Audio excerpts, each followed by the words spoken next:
തായ്വാനെ വളഞ്ഞ് ചൈനീസ് വിമാനങ്ങളും കപ്പലുകളും. 24 മണിക്കൂറിനുള്ളിൽ 19 ചൈനീസ് സൈനിക വിമാനങ്ങളും 7 നാവിക കപ്പലുകളും രാജ്യത്തിന് സമീപം എത്തി.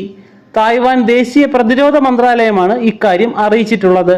തായ്വാൻ പീപ്പിൾസ് ലിബറേഷൻ ആർമിയുടെ പ്രവർത്തനങ്ങൾ നിരീക്ഷിക്കുകയാണ്. ചൈനയുടെ നടപടിക്ക് പിന്നാലെ തായ്വാൻ യുദ്ധവിമാനങ്ങളും നാവിക കപ്പലുകളും വ്യോമ പ്രതിരോധ മിസൈൽ സംവിധാനങ്ങളും വിന്യസിച്ചിട്ടുണ്ട്. തായ്വാന് സമീപം ഫെബ്രുവരിയിൽ 253 തവണ ചൈനയുടെ യുദ്ധവിമാനവും 150 തവണ നാവിക കപ്പലുകളും തായ്വാൻ കണ്ടെത്തിയിരുന്നു.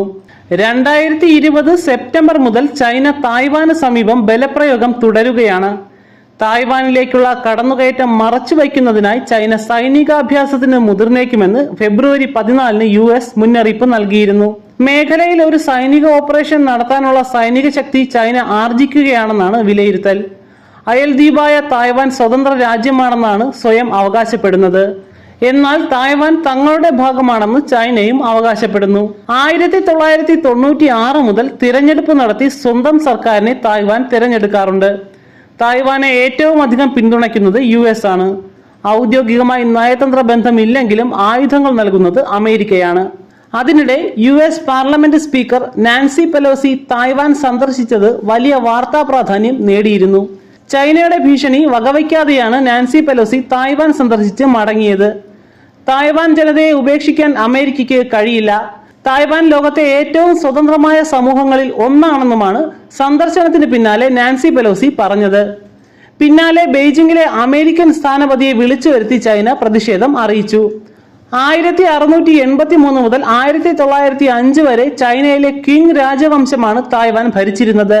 ചൈനയിൽ ആഭ്യന്തര കലാപം രൂക്ഷമാകുകയും മാവോ സേതുങ്ങിന്റെ നേതൃത്വത്തിലുള്ള കമ്മ്യൂണിസ്റ്റ് വിപ്ലവകാരികൾ ചൈനയുടെ ഭരണം പിടിച്ചെടുക്കുകയും ചെയ്തതോടെ ചിയാങ് കഷെക്കും അദ്ദേഹത്തിനെ അനുകൂലിക്കുന്ന ഏതാണ്ട് 15 ലക്ഷം ജനങ്ങളും തായ്വാനിലേക്ക് രക്ഷപ്പെട്ടു. അങ്ങനെ ചൈന എന്നാൽ മാവോ സേതുങ്ങിന്റെ നേതൃത്വത്തിലുള്ള പീപ്പിൾസ് റിപ്പബ്ലിക് ഓഫ് ചൈനയും തായ്വാൻ ചിയാങ് കൈഷക്കിന് കീഴിൽ റിപ്പബ്ലിക് ഓഫ് ചൈനയുമായി മാറി.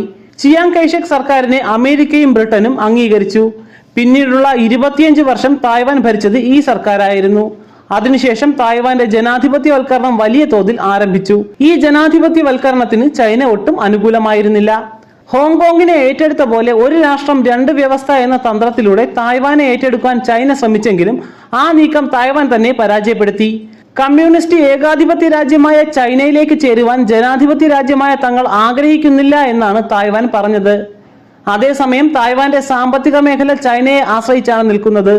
189 ബില്യൺ യൂറോയുടെ നിക്ഷേപമാണ് തായ്വാന് ചൈനയിലുള്ളത്. അതുകൊണ്ട് ചൈന പിണങ്ങിയാൽ തങ്ങളുടെ വ്യാപാരവും വാണിജ്യവും എന്താകുമെന്ന ഭീതി ആ രാജ്യത്തിനുണ്ട്.